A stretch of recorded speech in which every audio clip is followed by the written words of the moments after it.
Paz do Senhor, amada igreja, mais um dia onde o Senhor nos dá a oportunidade de louvar e engrandecer o nome dele.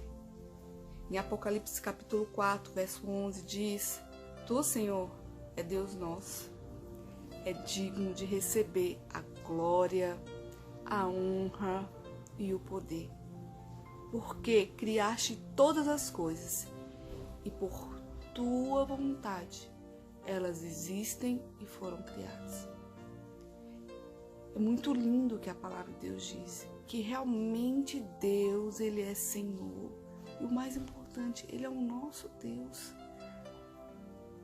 E nós reconhecemos que verdadeiramente Ele é digno de receber toda a honra, toda a glória, todo o poder, todo o louvor, toda a adoração. Porque Ele criou tudo. E tudo existe porque isso foi a vontade de Deus. Eu fico imaginando como o Senhor ele é criativo. Se nós observarmos pequenas formigas, nenhuma é igual à outra. Nada se repete de forma como se fosse uma fotocópia fiel, né? Mas o Senhor ele tem um poder de criatividade sobre todas as coisas. E o mais importante, ele tem vontade. E quando ele criou, ele teve vontade de que tudo isso existisse. E a Bíblia fala que a vontade de Deus é boa, é perfeita e agradável. Agora, nós sabemos que quando nós não andamos alinhado à vontade de Deus, as coisas não vão muito bem. Se algumas coisas existem, estão ao nosso redor e nos trazem coisas que não são boas para nós, é porque aquilo está de alguma forma desalinhado à vontade de Deus. Mas nesse momento, como a própria palavra de Deus diz que os adoradores do Senhor o adoram em espírito e em verdade, que durante esse culto você realmente possa voltar todo o seu espírito, toda a sua alma, todo o seu corpo, todos os seus sentidos de ouvir, de ver, de sentir, de tocar, que você possa neste culto realmente adorar o Senhor com tudo que você é. Que Deus te abençoe em nome de Jesus. Os irmãos, com a paz do Senhor, amém? A palavra do Senhor diz que onde tem 2 ou 3 reunidos o nome dele, ali ele está. Então, creia que hoje na sua casa Deus está presente e a gente pode ver a glória de Deus onde nós estamos, aqui na minha casa, aí na sua casa. Amém? Porque Ele está conosco. Amém? Vamos cantar, irmãos, louvar. Amém?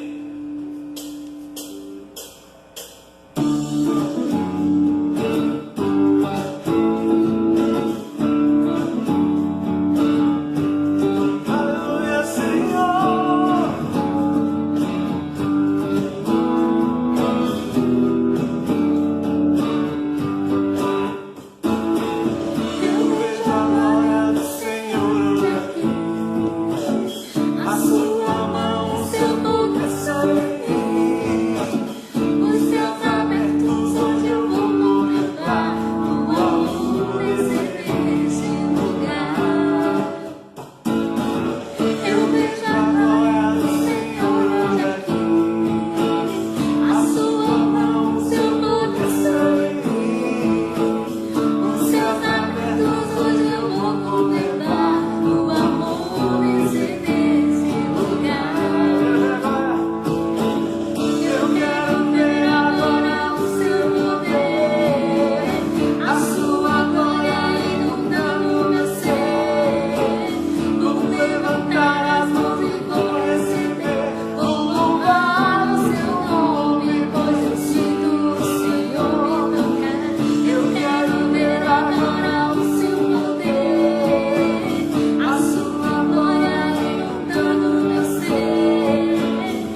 coração e toma a nossa oferta nas tuas mãos, Pai, te pedimos.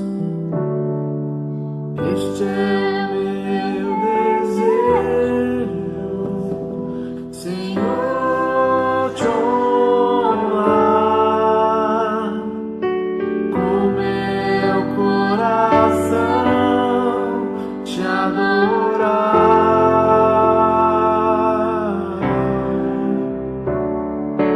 Tudo que há em mim te dá louvor,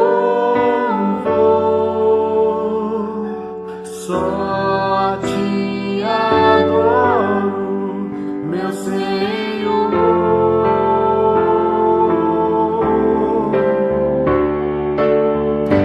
Toma meu coração e toda minha alma, entrega sua vida ao Senhor. Eu vivo só pra ti, sempre que eu respirar, cada vez que eu acordar,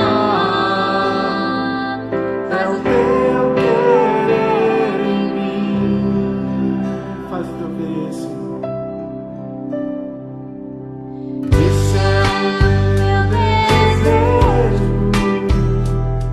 Senhor, te honrar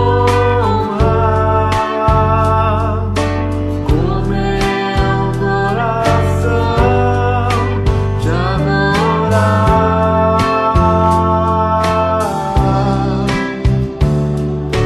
Tudo que há em mim te dá louvor, só te adoro, meu Senhor. Toma, Senhor, toma meu coração e toda minha alma. Eu vivo só pra ti, sempre que eu respirar, cada vez que eu acordar, é o teu querer em mim. Toma meu coração e toda minha alma, Senhor. Eu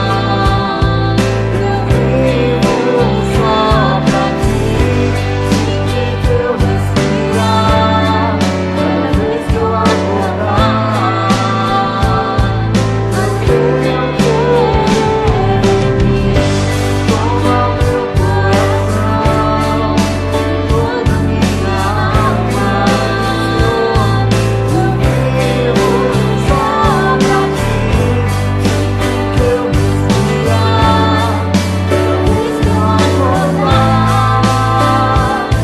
faz o teu querer em mim. Faz o teu querer, Senhor, nas nossas vidas. Aleluias, aleluias. Quem sou eu para que o Deus de toda a terra se preocupe com meu nome, se preocupe com minha dor?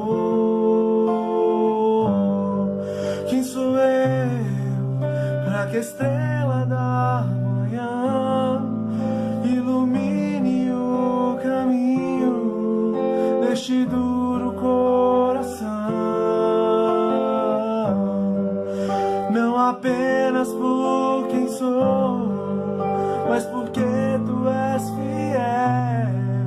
Nem por tudo que eu faça, mas por tudo que tu és.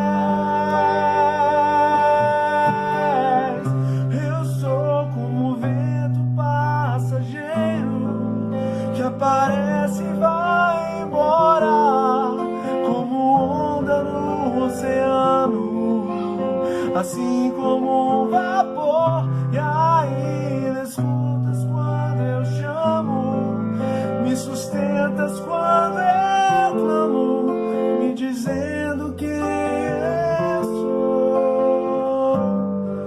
sou teu. Somos teus, Senhor. Quem sou eu para ser visto com amor, mesmo em meio ao pecado, tu me fazes levantar. Quem sou eu para que a voz que acalma o mar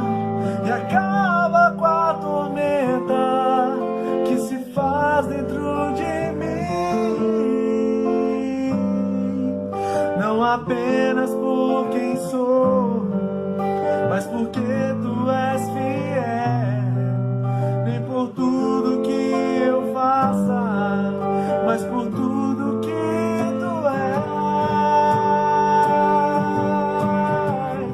Eu sou como o vento passageiro que aparece e vai embora, como onda no oceano, assim como um vapor. E aí me escutas quando eu chamo, me sustentas quando eu clamo, e dizendo que eu sou teu, eu sou teu, Jesus. Somos teus.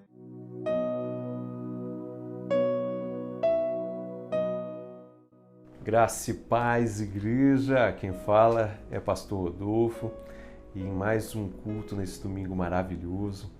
E vamos agora meditar a palavra do Senhor nas Escrituras Sagradas, para que o Espírito Santo revele a Ele, a nós, a cada um dos irmãos, qual a vontade do Senhor, e que cada um saia daqui completamente transformado pela palavra de Deus. A palavra de Deus, tá joia? Eu gostaria de, já antes de falar na própria mensagem, dizer qual é o tema, né? Eu vou falar hoje sobre as palavras de Jesus. Já começa a refletir, já começa a meditar o que as palavras de Jesus representam na sua vida.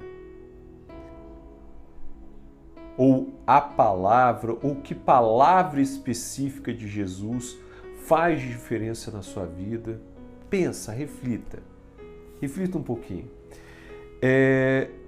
E quando para você só pensa sobre as palavras de Jesus, eu gostaria também que você refletisse agora se por acaso alguma pessoa já te decepcionou. Ela falou uma coisa em que ela não correspondeu com a expectativa que você tinha, com a expectativa que você nutria acerca de uma determinada promessa, seja o seu pai, sua mãe, seu irmão, um amigo, um melhor amigo. Teve alguma pessoa que te frustrou profundamente? Pense nisso. Eu gostaria o texto principal da mensagem que eu gostaria de ministrar a cada um de vocês está em João, no Evangelho de João, capítulo 6, versículo 63, mas é a segunda parte. Ela é muito conhecida, essa passagem. Disse Jesus, tá? As palavras que vos tenho dito são espírito e são vida. Ou as minhas palavras são espírito e vida. Jesus falou isso, João capítulo 6. Mas, para eu demonstrar um pouquinho para vocês que as palavras de Jesus são espírito e são vida, eu gostaria de trabalhar com vocês uma história muito conhecida, uma das mais conhecidas das Escrituras Sagradas, dos Evangelhos, inclusive, está em João capítulo 11, que trata sobre a ressurreição de Lázaro. Eu não vou contar, não vou ler o texto inteiro, mesmo porque só a história da ressurreição de Lázaro são 46 versículos. Não lerei na íntegra estes versículos, mas eu vou contar um pouquinho da história e vou falar especificamente palavras de Jesus sobre este acontecimento, tá bom? Então vamos que vamos. Para quem não conhece essa passagem, que ela é muito conhecida, basicamente Jesus ele estava na Galileia e falaram com Jesus que Lázaro estava muito mal de saúde, estava enfermo. E Jesus ficou onde estava. Ele falou, não, tá bom, ele está enfermo, quando puder eu vou, mais ou menos isso. Mas não, ele não deu tanta importância. E aí, passou uns 2 dias, ele olhou para os discípulos e falou, não, vamos lá para ver, que era perto de Jerusalém, né, a Betânia, né? Vamos para Betânia porque eu preciso acordar Lázaro, né? E aí eles voltaram, foram para Betânia. Quando chegaram lá, encontraram as 2 irmãs de Lázaro, Maria e Marta. Teve uma conversa entre eles e todos muito incrédulos. Primeiro porque Jesus poderia ter evitado a morte de seu amigo Lázaro. Eles acreditavam que Jesus poderia curá-lo. Todos acreditavam. Agora, ressuscitar mortos, aí já é outra história. E aí Jesus, ele dá uma ordem para que abram o sepulcro, né, aonde Lázaro foi sepultado, e dá uma ordem para Lázaro sair e ele ressuscita. Essa basicamente é a história. Mas eu gostaria que a gente ficasse atento às palavras, algumas frases em que Jesus fala. E quando eu falar essas palavras, essas frases de Jesus, você pensar da seguinte maneira: tudo o que a gente ouve, tudo que a gente vê, tudo que a gente sente é uma questão de perspectiva. O que é isso? Como assim? O que eu estou dizendo é que tudo o que você experimenta é uma questão de fé. É porque quando eu falo perspectiva, a pessoa ela vai, seja uma pessoa crente ou uma incrédula, entende que perspectiva é o que você enxerga na frente, não só naquela situação, mas para frente. É o que você julga diante daquela situação. Mas se você ouvir as palavras de Jesus quanto à perspectiva, será que você tem uma perspectiva carnal ou uma perspectiva espiritual? Vamos lá. Eu vou ler agora algumas passagens de João, capítulo 11, para a gente mergulhar e se edificar nas palavras de Jesus, que são Espírito e são vida. Vamos lá. João 11, versículo 4. Esta enfermidade não é para a morte, e sim para a glória de Deus, a fim de que o Filho de Deus seja por ela glorificado. Jesus, ele está deixando bem claro que a enfermidade era para a glória de Deus. 2 dias depois, Jesus ele fala o seguinte, está no versículo 11. Nosso amigo Lázaro adormeceu, mas vou para despertá-lo. Vamos lá, pessoal. Se eu for pensar nesses 2 versículos, sobre a situação, não somente a situação em que Lázaro se encontrava, que era da enfermidade, ele estava enfermo, como na situação posterior, 2 dias depois, Lázaro não estava mais enfermo, Lázaro estava morto, tinha morrido. Se você olhar pela expectativa humana, perspectiva meramente humana, eu posso enxergar as palavras de Jesus em 2 aspectos. Em 2 aspectos juntos, tá? Pela perspectiva humana. primeira perspectiva humana que a gente enxerga, percebe nisso. Da onde uma pessoa, um ser humano, tira de que da doença Deus vai ser glorificado? Perspectiva humana. Segundo, Jesus era um mentiroso. Porque mesmo sabendo que Lázaro estava morto, ele disse que estava adormecido. Muitas vezes, quando ouvimos algumas coisas em que não acreditamos, por causa da carnalidade, por causa da dureza do nosso coração, a gente já julga a pessoa como mentirosa, como salafrária, e não espera no Senhor. Jesus já havia dito, desde o primeiro versículo que eu li, que aquela enfermidade era para a glória de Deus.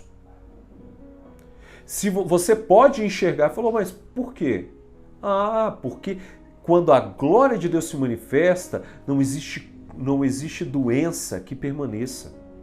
Não existe nem morte, ela vai permanecer.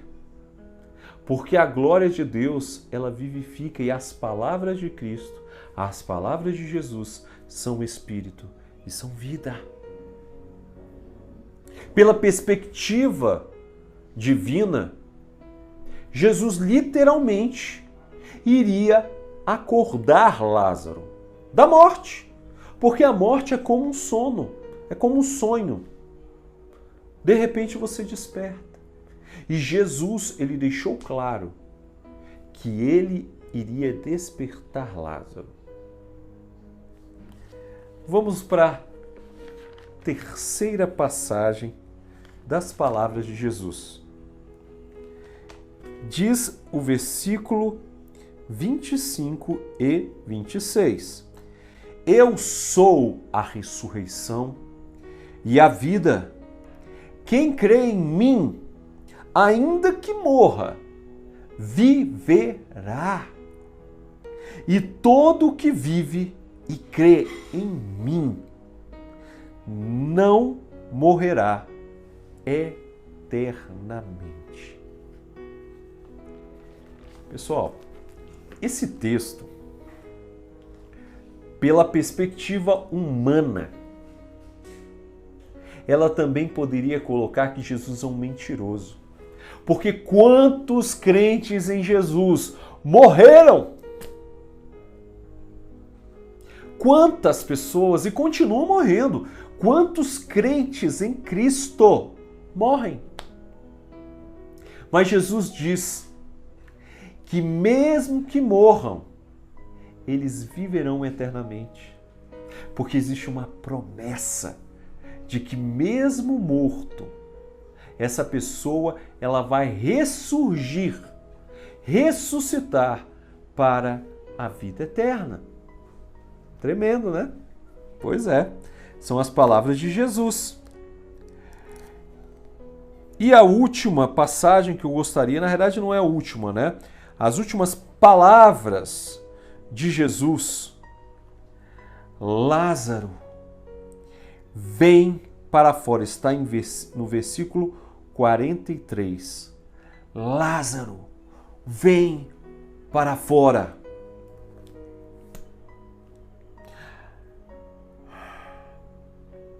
As palavras de Jesus são palavras de atitude. As palavras de Jesus não são palavras somente para o assentimento, para o meu sentimento. As palavras de Jesus são para mover a atitude da comunidade de fé.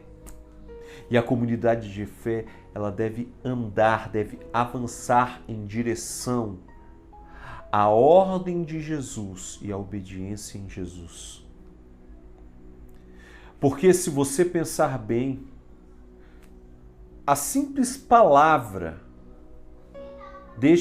do Filho do Homem, Jesus Cristo, em Lázaro, vem para fora.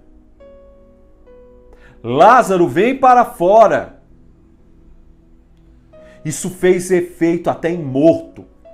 Se dá efeito até em morto, por que não pode dar efeito em vivo? Por que nós não acreditamos? Deve ser porque nós estamos mortos. Se as palavras de Jesus não são espírito e vida na sua vida, é porque você está morto espiritualmente. Lázaro, mesmo morto fisicamente, ele ouviu a voz de Jesus porque era vivo espiritualmente. Sei que é profundo, mas você vai entender. Você vai entender. Se não entender, meu querido, peça, clame ao Senhor. Porque se as palavras de Jesus não estão te dando a perspectiva, a fé de uma vida plena, então você precisa se quebrantar diante dele. Bem-aventurados os que choram, pois eles serão consolados. Bem-aventurados os humildes de espírito, pois deles é o reino dos céus. Bem-aventurados os pacificadores, pois eles serão chamados filhos de Deus.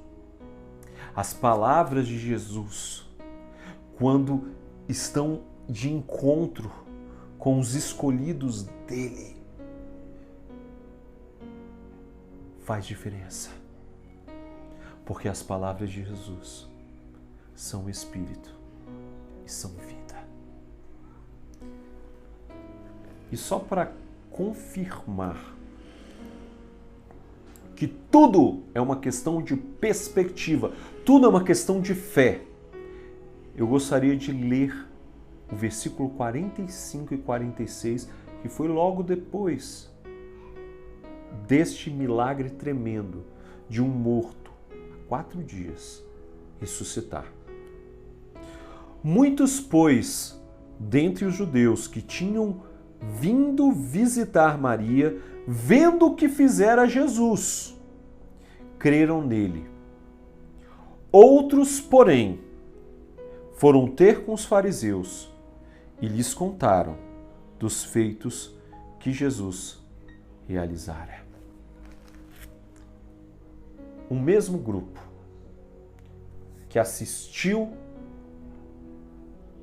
o milagre de Jesus se dividiu em 2. Uns creram que Jesus é o Cristo. Outros não creram. E foram aos religiosos para falar: olha o que Jesus está fazendo. Eles vão tirar a autoridade de vocês. Pois é. Será que nós temos uma perspectiva de crentes verdadeiros nas palavras de Jesus? Ou temos uma perspectiva amarrada pela religiosidade, amarrada pelo que as pessoas vão achar, pelo poder político, pelo poder financeiro, pelo poder sentimental? O que será que está na sua alma? Hoje eu gostaria de desafiar a igreja que está me ouvindo, que realmente tem um coração pronto para entender que as palavras de Jesus são espírito e são vida hoje, em que me dá uma perspectiva, em que me dá uma fé de que mesmo morto, eu tenho uma promessa, que é estar do lado do Pai, do lado de Jesus, do lado do Senhor. Que o Senhor esteja tocando a sua vida agora, para que você tenha fé queimando em sua alma, a ponto de eu vou me entregar e vou realmente reconhecer que cada palavra proferida por Jesus são espírito e vida, hoje e para sempre. Que Deus te abençoe poderosamente. Graça e paz, irmãos. continuando a adorar a Deus nesse tempo maravilhoso e esse tempo de gratidão, que é o ofertório. E eu sempre me sinto muito desafiada quando eu sou convidada a pregar sobre oferta, porque a oferta ela é muito mais profunda, né, do que a gente pensa e imagina. E eu vou compartilhar com os irmãos, Marcos 12:30 e depois 1 Samuel 16:7. Marcos 12:30 diz o seguinte: Amará, pois, o Senhor teu Deus de todo o teu coração, de toda a tua alma, de todo o teu entendimento e de toda a tua força. Amarás o Senhor teu Deus. Quando a gente ama, a gente normalmente gosta de presentear, não é? Então guarda essa passagem aí. Agora 1 Samuel 16:7. Porém o Senhor disse a Samuel: não atentes para a sua aparência, nem para a sua altura, porque eu rejeitei. Porque o Senhor não vê como vê o homem. O homem vê o exterior, porém o Senhor o coração. Por que eu li essa passagem para vocês? Porque a balança de Deus, a balança que Deus mede é muito diferente da nossa. Ele vê o interior do seu coração. Deus, ele não se importa com a quantidade da sua oferta ou com o tamanho dela. Deus, ele se importa e o que vale para Deus é a intensidade desse sacrifício. Aí não tem como não lembrar da viúva pobre, das 2 moedinhas, né? Não tem como não lembrar dessa passagem. Só que quando Deus sonda o seu coração, o que ele vê? Reflete aí nessa pergunta. No seu íntimo, o que o Senhor vê? Porque não é muito o que a gente faz externamente. Deus sonda o nosso coração. Você tem ofertado a Deus o que sobra? Ou você tem dado um sacrifício de louvor a Deus, daquilo que é melhor, né? Ou essa oferta que você está dando tem valor? Ou você dá só quando sobra? Hoje eu não vou dar o meu dízimo nesse mês não, porque eu tenho muita conta para pagar. Como é que está o seu coração? Para Deus a gente tem que dar tudo. É o seu louvor, é a sua adoração, a sua oferta de gratidão. E essa oferta não pode ser um peso. Não tem que ser um fardo. Tem que ser com alegria.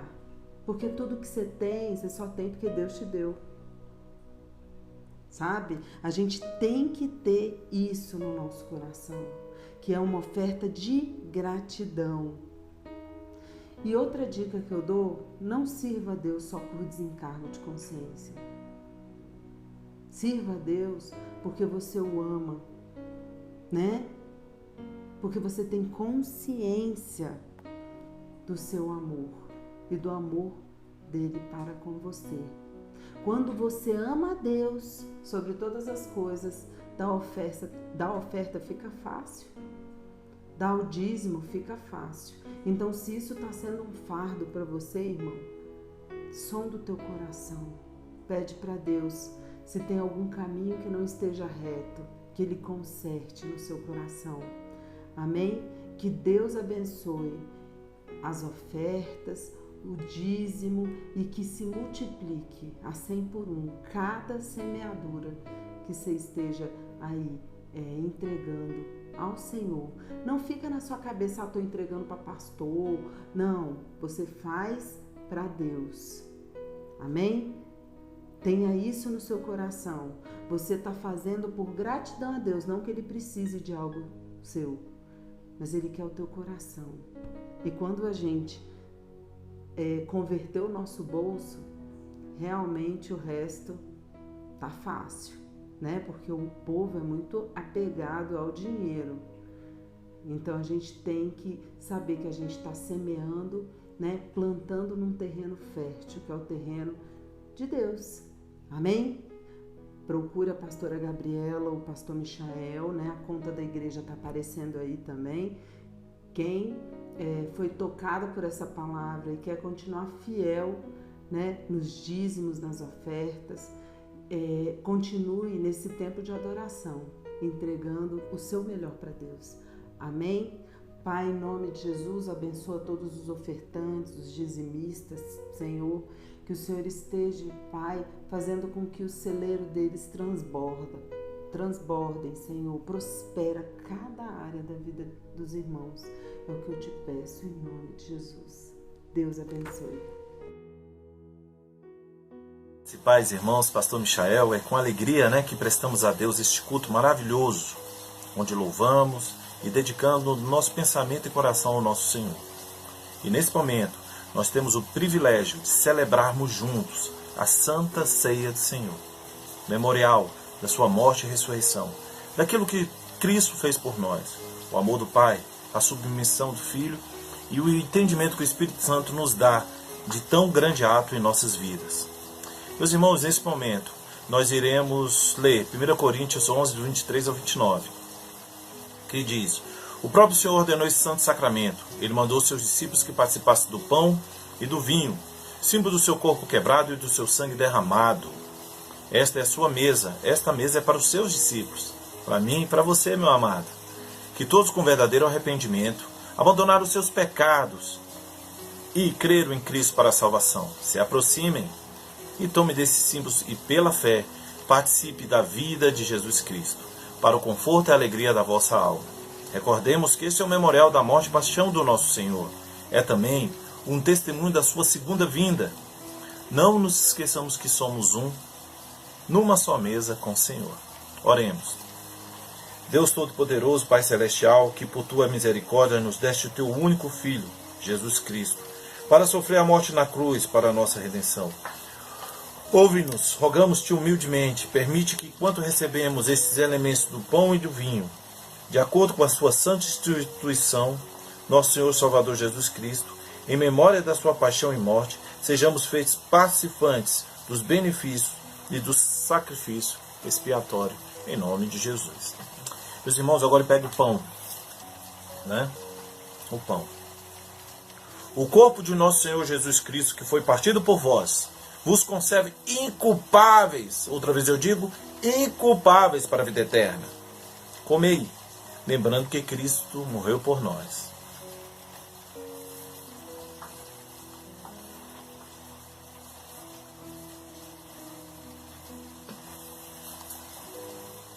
O vinho. O sangue de nosso Senhor Jesus Cristo, que foi derramado por vós, vos conserve inculpáveis, outra vez eu digo, inculpáveis para a vida eterna. Bebei, lembrando que o sangue de Cristo foi derramado por vós, e sejam agradecidos. Todos podem participar.